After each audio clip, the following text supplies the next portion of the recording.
es un repaso a lo que es cómo ha ido evolucionando en nuestro ordenamiento jurídico la regulación de lo que es la prueba de ADN, pero centrándome especialmente, porque si vamos a hablar de regulación de bases de datos de perfiles genéticos, lógicamente primero tenemos que obtener muestras biológicas, hacer los análisis y obtener esos perfiles para que luego puedan ser inscritos en las bases de datos, con lo cual una cosa va ligada a la otra. Entonces vamos a ver en España, en nuestro país y en nuestro ordenamiento jurídico, cómo ha ido evolucionando este tema y sobre todo sin perder de vista algunos pronunciamientos. A ello ha hecho también referencia el fiscal Dolz, no solo es decir la evolución normativa, sino también pronunciamientos jurisprudenciales y acuerdos de la Sala Segunda, de manera que todo esto ha influido notablemente con las luces y las sombras de las que ha hablado él, a veces con mayor acierto y otras menos, a veces generando más confusión que aclarando, pero la jurisprudencia y estos acuerdos también han ido, digamos, promoviendo estas reformas y especialmente las últimas del 2015. Si hablamos de fechas, desde luego debemos partir, es decir, en España, si hablamos de regulación normativa o regulación jurídica, debemos partir de la fecha del 2003, inevitablemente. Se han hecho referencia, desde luego en el 2003 no es que se empiecen a hacer las pruebas de ADN, ni muchísimo menos, y de hecho José Andradas acaba de contar, ¿no?, como antes, por supuesto, ya se venían practicando estos análisis de vestigios biológicos y, por supuesto, incluso tenían sus bases de datos, de esto, donde se incluían estos perfiles. Pero, bueno, hasta esa fecha, 2003, que es de la que tenemos que partir, había una anomia, lo ha dicho también Dolz, anomia legislativa, pues efectivamente porque no había una regulación expresa, no había ninguna norma jurídica que realmente, digamos, en la que contemplara ni la obtención de muestras, ni su análisis, ni en su caso la incorporación en una base de datos. Bien, pues a partir de aquí, digamos, llega la Ley Orgánica 15/2003 de 25 de noviembre de modificación del Código Penal. Y aquí es donde se aprovecha para reformar la ley de enjuiciamiento criminal, no es precisamente una muy buena técnica legislativa, a través de su disposición final primera. Es decir, esta ley de reforma del Código Penal lo que hace es modificar también en una disposición final la ley de enjuiciamiento criminal, precisamente para dar cobertura jurídica a prácticas, digamos, de investigación que ya se venían realizando. José Andradas lo ha dicho, es decir, al fin y al cabo ya había habido antes una proposición de ley donde además también se incluía o se proponía que se reformaran también algunos artículos o se introdujeran algunos nuevos para regular precisamente esta práctica de investigación. Concretamente, a través de esta primera reforma se dota de nueva redacción a dos preceptos fundamentales. Ya los conocen, no voy a incidir mucho, el 326 y el 363 de la Ley de Enjuiciamiento Criminal. Con ello que se va a permitir a la recogida de vestigios cuyo análisis biológico pueda contribuir a esclarecer un hecho delictivo y se determina que en esos casos, si se ponen de manifiesto, el juez de instrucción puede adoptar o bien ordenar a la policía judicial o al médico forense que adopte las medidas necesarias para que se recojan, custodien y examinen esas muestras, de manera que a su vez, bueno, todo ello se haga de una manera que se verifique, digamos, su autenticidad y, bueno, es decir, la cadena de custodia indirectamente. Vale. Y por otra parte, eso es el 326. Y el 363 lo que hace es, digamos, posibilitar legalmente el modo de obtención de las muestras del sospechoso. Dice, siempre que concurran acreditadas razones que lo justifiquen, el juez de instrucción podrá acordar en resolución motivada la obtención de muestras biológicas del sospechoso que resulten indispensables para la determinación de su perfil de ADN. A tal fin, podrá decidir la práctica de aquellos actos de inspección, reconocimiento o intervención corporal que resulten adecuados a los principios de proporcionalidad y razonabilidad. Bueno, por fin era la primera vez que se hablaba de ADN en nuestra ley de enjuiciamiento criminal. Sin embargo, esta regulación se mostraba insuficiente, creó numerosos problemas de interpretación en la praxis judicial y dio lugar al pronunciamiento de sentencias contradictorias que ustedes bien conocen. Por tanto, esta controversia inicial acerca del alcance gramatical de estos preceptos de la Ley de Enjuiciamiento Criminal, una vez más se fue resolviendo por interpretación jurisprudencial que buscaba integrar la literalidad de estos dos nuevos artículos de la Ley de Enjuiciamiento Criminal con los principios constitucionales que informan nuestro sistema de investigación y enjuiciamiento. A raíz de esas sentencias contradictorias, sobre todo, si la policía podía o no, sin orden judicial, proceder a la recogida de muestras, eso fue lo fundamental, en el año 2006, concretamente el 31 de enero, la Sala Segunda del Tribunal Supremo, mediante acuerdo del Pleno no jurisdiccional, como también conocen, proclamó, para zanjar la cuestión, que la Policía Judicial podía recoger restos genéticos o muestras biológicas abandonadas por el sospechoso sin necesidad de autorización judicial. Y esta polémica se zanjó. No obstante, a partir de aquí se estaba reclamando un marco legislativo adecuado para regular el uso del ADN como método de identificación en el ámbito del proceso penal, así como y sobre todo la inscripción de estos perfiles y su registro en bases de datos para el cotejo de dichos perfiles a su vez en ulteriores investigaciones.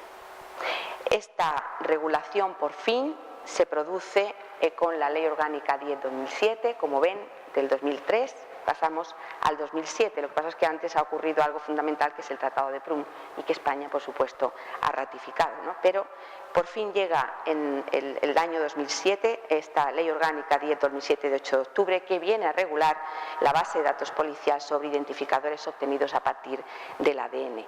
Y esto, como les he dicho, procede o deriva de esa ratificación del Tratado de Prüm por España, que tuvo lugar en el 2006 y, como ya saben, y lo ha dicho José Andradas, a partir de aquí España se compromete, junto al resto de los firmantes, lógicamente, a crear y mantener estas bases de perfiles genéticos y, a su vez, al intercambio. De esta ley quiero resaltar dos cosas. Por un lado, su disposición adicional tercera, que digamos que recoge de algún modo en qué casos la policía puede proceder a tomar muestras y fluidos del sospechoso, detenido o imputado, así como del lugar del delito, y establece o hace referencia a una serie de delitos. Vale, de momento lo dejo ahí. Por tanto, toma de muestras y fluidos del sospechoso, del detenido, del imputado y del lugar del delito. Ahora sí, la toma de muestras deja claro esta ley que requieran inspección, reconocimiento o intervención corporal sin consentimiento del afectado, requerirá en todo caso autorización judicial mediante auto motivado de acuerdo con lo establecido en la Ley de Enjuiciamiento Criminal. Los preceptos que ya conocen y que acabo de leer. Este precepto, pese a que dejó sin resolver algunas cuestiones todavía pendientes, entonces, que sí que estaban abordadas de manera decidida en derecho comparado, no obstante venía a clarificar, acogiendo el criterio proclamado por la Sala Segunda del Tribunal Supremo, el régimen jurídico de la toma de muestras para la obtención del ADN. A partir de aquí, la jurisprudencia ha ido distinguiendo, conforme a este precepto de esta Ley Orgánica 10/2007, diversos supuestos diferenciados. Por un lado, si se trata de recoger vestigios o restos abandonados en el lugar del delito, la Policía Judicial, por propia iniciativa, puede recogerlos, simplemente adoptando prevenciones y demás, y ponerlos a disposición judicial. Lo mismo respecto de las muestras que, pudiendo pertenecer a la víctima, también se localicen en objetos personales del acusado. Siguiente. Cuando se trate de muestras o fluidos que requieran para su obtención de una intervención corporal, la colaboración, se requiere de alguna manera la colaboración del imputado, su consentimiento actúa como verdadera fuente de legitimación de esta injerencia estatal que representa la toma de una muestra.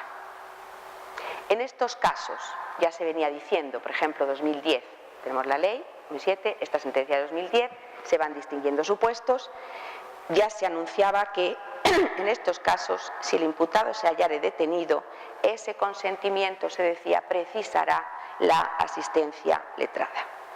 En cambio, esa garantía no era exigible a un detenido si la muestra se obtenía no a partir de ese acto de intervención, ¿vale?, es decir, el frotis con su consentimiento, sino cuando se obtenía valiéndose de restos abandonados por el propio, por ejemplo, detenido. Había también ocasiones en que la policía, se decía en esta jurisprudencia, no cuenta con la colaboración del acusado o niega su consentimiento para la práctica de estos actos, para obtener la muestra. En estos casos es imprescindible la autorización judicial. Y ya entonces se apuntaba, esta resolución habilitante, es decir, no consiente, autorización judicial. Bien, ¿qué pasa si se niega? Tengo la autorización, ¿qué pasa si se niega? Estamos en el año 10. Decía la jurisprudencia, esa resolución habilitante no podrá legitimar la práctica de actos violentos o de compulsión personal sometida a una reserva legal explícita que legitime dicha intervención. Entonces no la había. Ahora ha cambiado el panorama, ya llegaremos, pero entonces no la había, pero ya se apuntaba la necesidad, si estaba detenido, de contar con asistencia letrada y a su vez que a falta de consentimiento, si se negare y existiera resolución judicial, tampoco podía emplearse, se decía, porque no estaba expresamente habilitado por norma legal alguna, el uso de la vis física, de la fuerza. Bueno, pues seguimos un poquito más con esta ley y hay otro precepto importante que es el 3.1, que dice que se inscribirán en la base de datos policial de identificadores obtenidos a partir del ADN los siguientes: los que se extraigan, los datos identificativos extraídos a partir de ADN de muestras o fluidos que en el marco de una investigación criminal hubieran sido hallados o obtenidos a partir del análisis de muestras biológicas del sospechoso, detenido o imputado, recuerden que ahora investigado, cuando se trate de delitos graves y en todo caso los que afecten a la vida, la libertad, la indemnidad, la libertad sexual. También nos dice que la inscripción en la base de datos de estos identificadores obtenidos a partir del ADN no precisará el consentimiento del afectado. Esto es muy claro. El cual será informado, eso sí, por escrito de todos los derechos que le asisten respecto a la inclusión en dicha base, quedando constancia de ello en el procedimiento. Igualmente, dice la ley, podrán inscribirse los datos identificativos obtenidos a partir del ADN, de lo que les está hablando Andradas, cuando también el afectado hubiera prestado expresamente, no, esto ha sido Dolz, expresamente su consentimiento. Es decir, se inscriben estos datos obtenidos a consecuencia de estos delitos y a su vez para la inscripción no es preciso el consentimiento, se le informará de los derechos, especialmente los derechos ARCO previstos en la Ley Orgánica de Protección de Datos de Carácter Personal, pero y también se podrán inscribir aquellos obtenidos a partir del ADN cuando el afectado hubiera prestado expresamente su consentimiento. ¿Qué pasaba si se logra identificar a un imputado a través de la prueba de ADN que no se ha obtenido en el procedimiento que se está enjuiciando, sino en otro anterior, que sirvió para obtener su perfil y que fue incluido en la base de datos? ¿Qué pasaba? Que se discutía su legalidad y su validez, considerándose que no constaba, por ejemplo, la forma en que se obtuvo la muestra.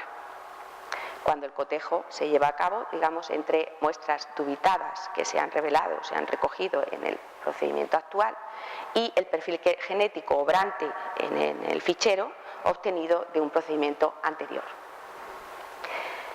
Ante estas, digamos, alegaciones se han ido, lógicamente, la jurisprudencia pronunciando y hay una del Supremo que es importante, esta arroja, por ejemplo, luces, que dice que lo siguiente, creo que es importante destacarlo, que la metodología del análisis del ADN, a partir de la creación de la base de datos policial sobre identificadores genéticos, puede entenderse perfectamente ajustada a las exigencias impuestas por su propio significado científico, cuando el perfil genético de contraste se consigue a partir de los datos y ficheros que obran en ese registro, sin necesidad de someter la conclusión así obtenida a un segundo test de fiabilidad, actuando después sobre las muestras de saliva del procesado. No era necesario.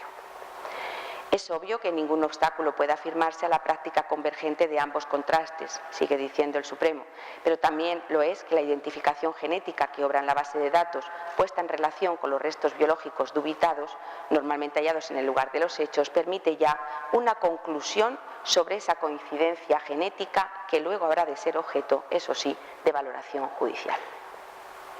Es indudable también, sigue diciendo la Sala Segunda, que el imputado puede rechazar de forma expresa la conclusión pericial sobre su propia identificación genética cuando ésta se logra a partir de los datos preexistentes en el fichero de ADN creado por la Ley Orgánica 10/2007. La posibilidad de que entre el perfil genético que obra en el archivo y los datos personales de identificación exista un error es una de las causas imaginables, dice no solo la única, de impugnación. Sin embargo, ese desacuerdo para prosperar, y esto ya se dijo en el 2011, deberá expresarse y hacerse valer en momento procesal hábil o en momento procesal oportuno. ¿De acuerdo? Esto aquí lo quiero recalcar de alguna forma. ¿De acuerdo? Esto para evitar sobre todo la mala fe. Se habla de la mala fe procesal. Muchas veces los abogados, digamos, que están defendiendo a estos sujetos, ¿no?, sobre los que normalmente la prueba de ADN es incriminatoria, pues lógicamente en su celo y de defensa, pues muchas veces también aplican, digamos, o emplean estas artes de mala fe procesal, y para evitarlo, pues también para eso están también lógicamente las reglas del proceso y los momentos procesales oportunos para plantear las alegaciones que se estimen conveniente, pero siempre en su momento.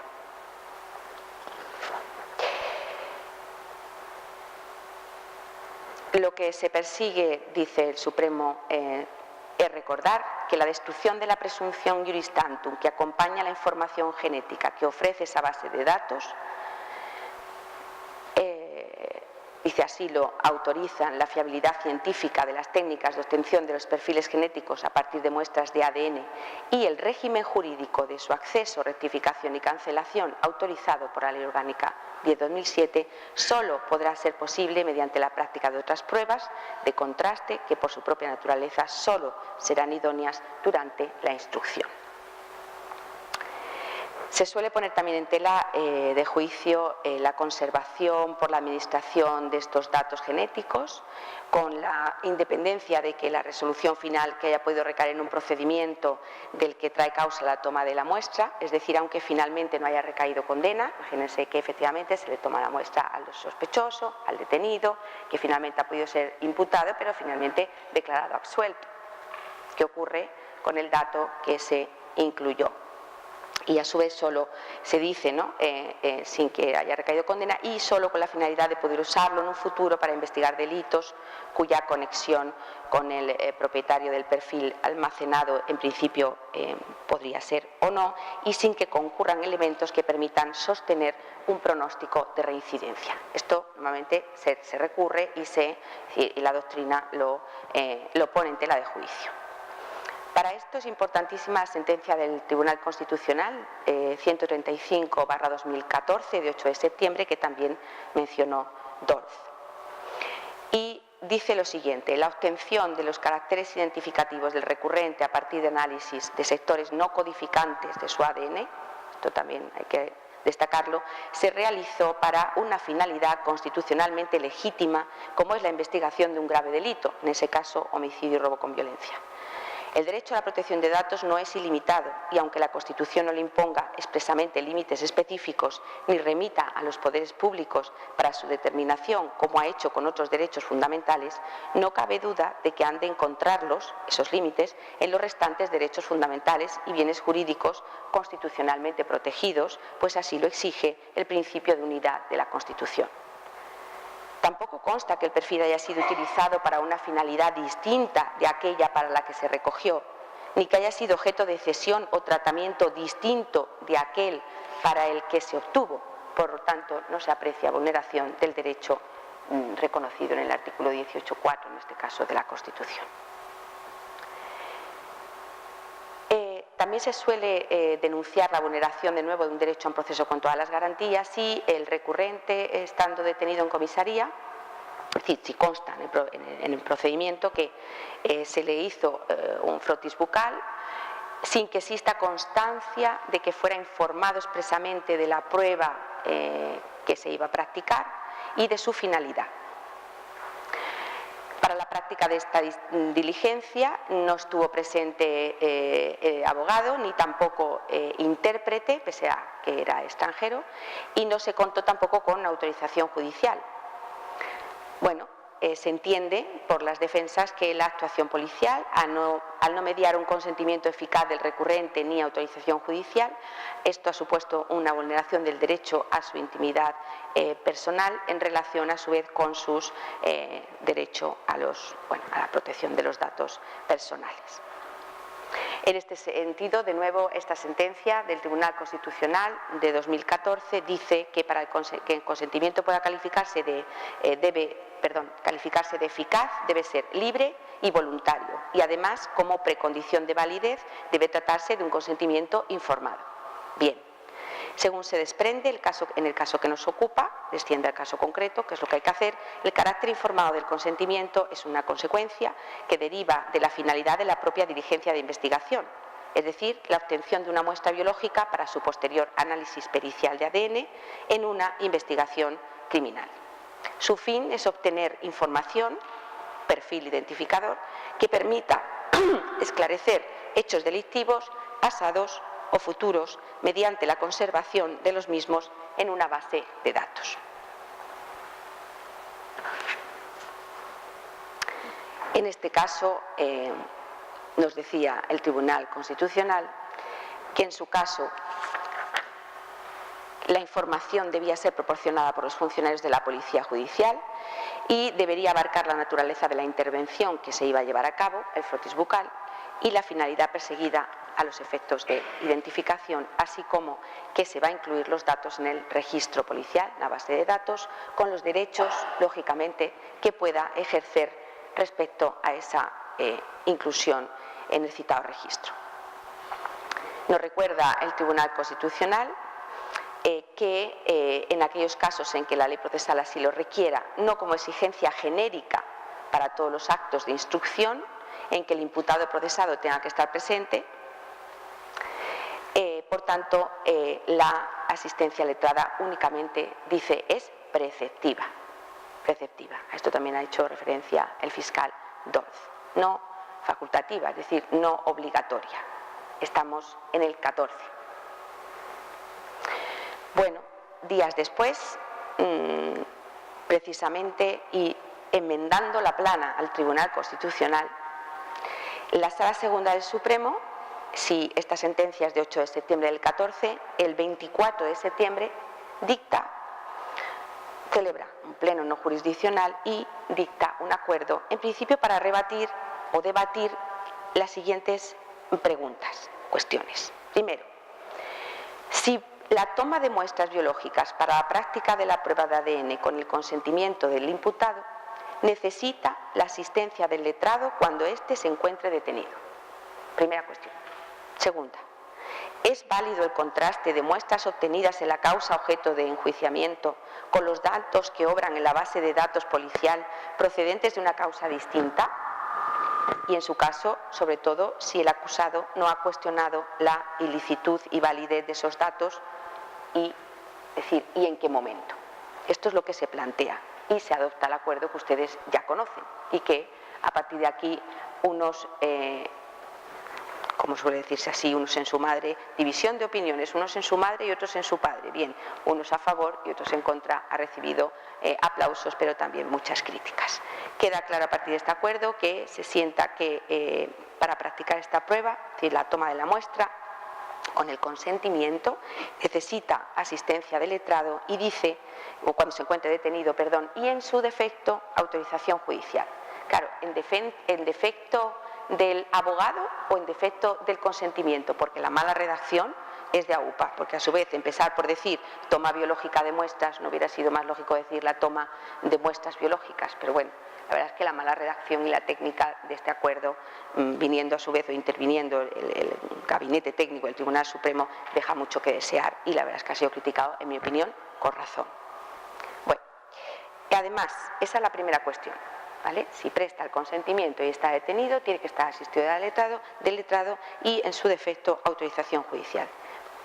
Deja sentado en la segunda parte, porque tiene dos, que sí que es válido ese contraste, ¿de acuerdo?, entre lo de ahora y lo de los ficheros, ¿vale?, por no andar repitiendo, siempre que no se haya cuestionado, ¿de acuerdo?, es decir, aunque no hubiera, es decir, siempre el letrado, pero si la que está ya en el fichero y que nos ha servido para comparar, no consta, dice, no consta la asistencia del letrado, también es válido.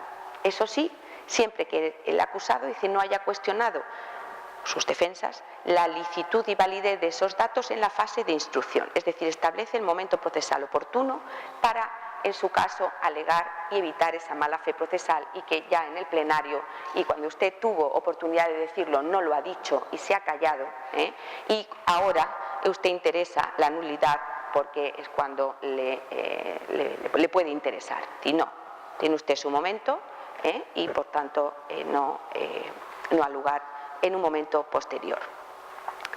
Críticas, desde luego, que produce más un efecto de confusión que de aclaración. Desde luego, repito, la redacción que deja mucho que desear. Y sobre todo se ha dicho que no afronta el auténtico problema que se plantea en materia de toma de muestras, que es qué consecuencia debe tener la negativa del imputado a donar una muestra cuando el juez, es decir, lógicamente dicta la procedente resolución motivada, y todo ello conforme al artículo, recuerden, de la Ley de Enjuiciamiento Criminal, el 363.2. Bueno, ¿qué pasa en esos casos? Sigue sin resolverse, porque claro, ustedes, sobre todo miembros de fuerzas y cuerpos, que efectivamente pues pueden tener esa situación de que se niega, el abogado ya le ha podido, como ahora veremos, ¿no?, aconsejar que no ha estado asistido el letrado, después de que el abogado le informe y tal vez le aconseje que no, voluntariamente no preste su consentimiento a la toma de la muestra y, por tanto, se niega, ¿de acuerdo? Orden judicial.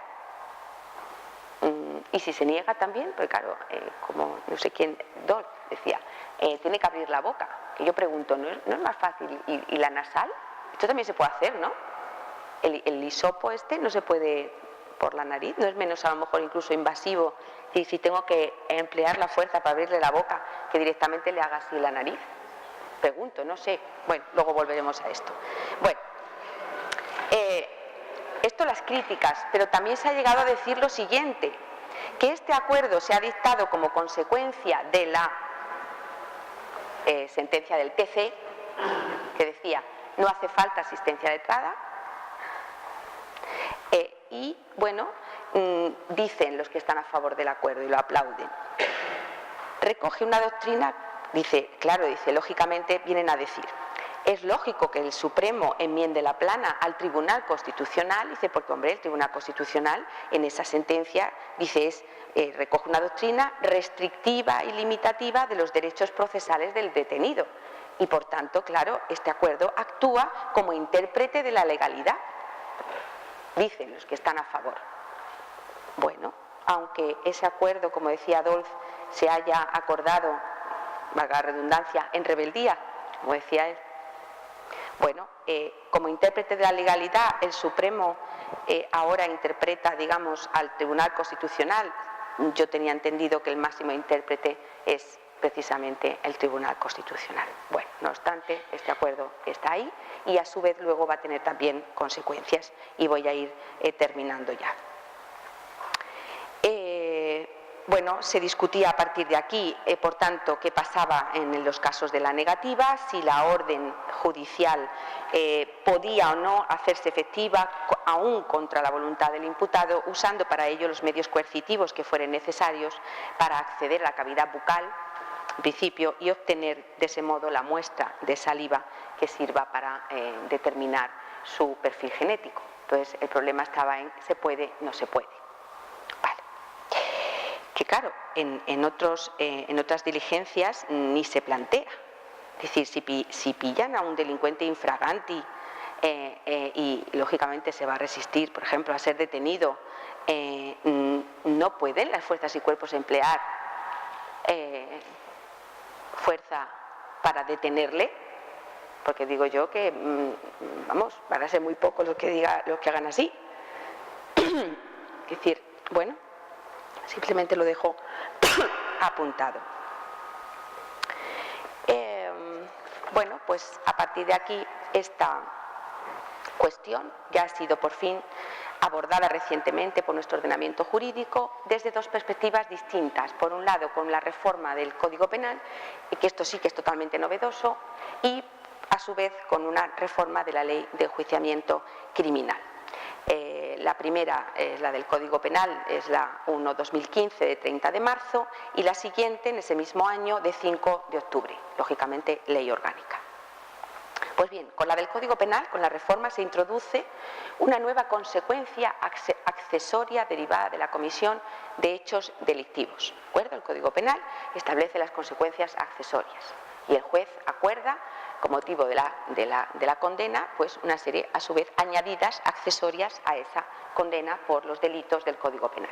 Bien, y aquí se introduce un nuevo 129 bis, que, en resumen, prevé la inscripción de perfiles genéticos de condenados por delitos graves en la base policial de datos de ADN. Es una novedad, porque hasta ahora recuerden que, por lo que hemos visto, solo sospechosos, detenidos, imputados, investigados. ¿Sí? De momento, respecto a los condenados, no se decía nada. Vale. Y por otro, también se establecen las consecuencias de la negativa del condenado a someterse a las pruebas, es decir, se establece que puede imponerse la ejecución forzosa mediante el empleo del bis física. Es verdad que esta reforma viene motivada por este convenio del Consejo de Europa para, digamos, la protección de los niños contra la explotación y el abuso sexual, que ratifica España en el año 2010. Y, bueno, pues efectivamente esto viene motivado por ahí y efectivamente se adopta esta decisión de incluir también a los condenados. Además, me consta que en el ámbito de la propia Comisión Nacional para el Uso Forense del ADN, Antonio, estabais también reclamando, tuve la oportunidad de colaborar también con vosotros en el grupo jurídico bioético, la verdad es que fue todo una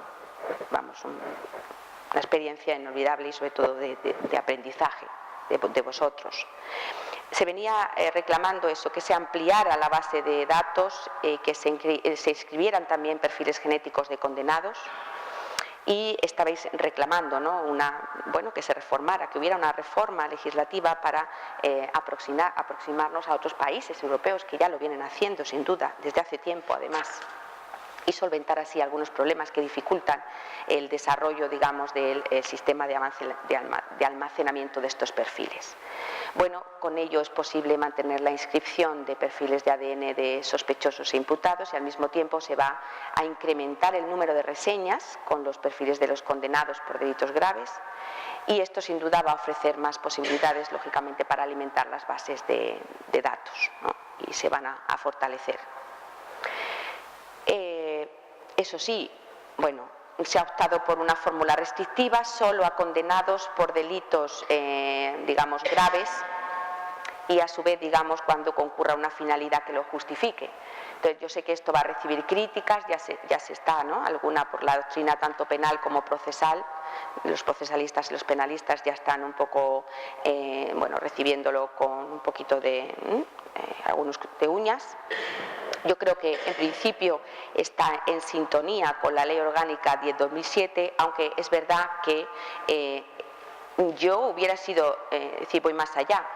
En lugar de podrá acordar, dice, por esos delitos el juez podrá acordar, y yo hubiera dicho acordará, es decir, no lo hubiera dejado potestativamente a discreción del juez, porque si, no me he traído el Código Penal, si vemos otras consecuencias accesorias, que es donde se ha incluido este precepto, simplemente acordará, solicitará, en fin, ordenará. Aquí podrá acordar. Dice los delitos, añade algo más, porque también habla de ese peligro relevante de reiteración delictiva que se valorará por el juez o el tribunal, y a su vez podrá acordar la toma de muestras biológicas de su persona, la realización del análisis para obtener el perfil y su inscripción en la base de datos policial. Vale. Bueno, con independencia un poco de los requisitos. Yo, bueno, creo que de alguna manera, sobre todo además en los delitos, porque si esto está justificado por este convenio, ¿no? El convenio de Lanzarote, que se le llama así porque se firmó allí. Es decir, creo que, por ejemplo, en todo caso, para los... Y aquí estoy totalmente de acuerdo, esto lo ha dicho además el vocal coordinador del Grupo Jurídico y Bioético, el actual de la Comisión Nacional para el Uso Forense, ACON, ¿sigue siendo? No, sigue. Sigue. Aquí ya no. Vale, bueno, pues ha estado entonces hasta hace poco. Bien, perfecto. Bueno, pues el coordinador del Grupo Jurídico hasta hace poco se ha pronunciado al respecto y coincido con él, que en todo caso debería acordarse, en todo caso, no podrá, sino en todo caso ser obligatorio en los delitos contra la libertad sexual, libertad e indemnidad sexual, porque también los menores, claro. Es decir, si viene de ahí, ¿cómo que podrá acordar? No, acordará, o al menos podrá acordar, pero en todo caso, dice este señor con razón, que efectivamente si deriva de ahí, pues efectivamente en estos supuestos debería acordarse sin ninguna, duda. Bueno, en cuanto al uso de la fuerza, pues efectivamente también queda claro, y a su vez también en la Ley de Enjuiciamiento Criminal, la otra reforma, de nuevo, digamos, más en fase de instrucción, porque aquí es en fase de condena, es decir, aquí si se niega, efectivamente recoge ya el propio 129 bis que puede emplearse la vis física. La verdad es que aquí, y como consecuencia deriva un delito, es que yo ni preguntaba, es decir, además, ¿es necesario realmente el consentimiento del condenado? ¿Se le preguntan el resto de las consecuencias accesorias? No, es que las llevan consigo. Es decir, eso es un poco contradictorio, pero bueno, por si acaso, vale. Se puede usar la vis física, dice el Código Penal, si se negara el condenado a esa toma de la muestra que corresponde y que acuerda el juez o tribunal. Está claro. Y a su vez, en el ámbito del proceso, en la instrucción, para detenidos, si se niegan a prestar también este consentimiento, de nuevo, la reforma del 520, artículo 526, cuando dicen que va a consistir la asistencia del abogado, pues se establece que debe informarle de las consecuencias de prestar o de negar el consentimiento para la práctica de esta, de la toma de la muestra, y que en su caso el juez de instrucción, a instancia de la policía o del Ministerio Fiscal, podrá imponer la ejecución forzosa de tal diligencia mediante el recurso, una vez más, a las medidas coactivas mínimas indispensables que deben ser proporcionadas a las circunstancias del caso y respetuoso con su dignidad. Bueno, en definitiva, está claro que el empleo de la vis física ya ha quedado habilitada expresamente por ley, por dos, ¿de acuerdo? Eso está claro, tanto en fase de instrucción como en fase de condena. Bueno, yo creo que con esto, y no les quiero aburrir más, simplemente, Antonio, a raíz de la pregunta que le has hecho a Adolf sobre si a raíz del 129 bis, claro, ¿cuándo podrán inscribirse como consecuencia accesoria que haya decidido el juez, por ejemplo, por un delito de asesinato, un delito de violación, ¿vale?, de los graves, de los que están contemplados? Claro, ¿cuándo llegarán? Todavía tardarán un poquito, porque aunque no lo diga expresamente, claro, lo lógico es que lleguen cuando la condena sea firme. Claro, lógicamente. Para evitar, ahora entra, ahora sale, claro. Igual que, lógicamente, en algunos supuestos, tal vez lo de la parte de, por aquí preguntaban, ¿no? Decía, ¿hasta cuándo, por ejemplo, de los condenados, hasta que no se afirme, no se inscribirá? sería lo suyo, y a su vez digamos que se cancelará cuando se cancelen esos antecedentes penales. Claro que a su vez lo recoge la ley de bases de datos ya lo recoge claramente, y en otros supuestos igual.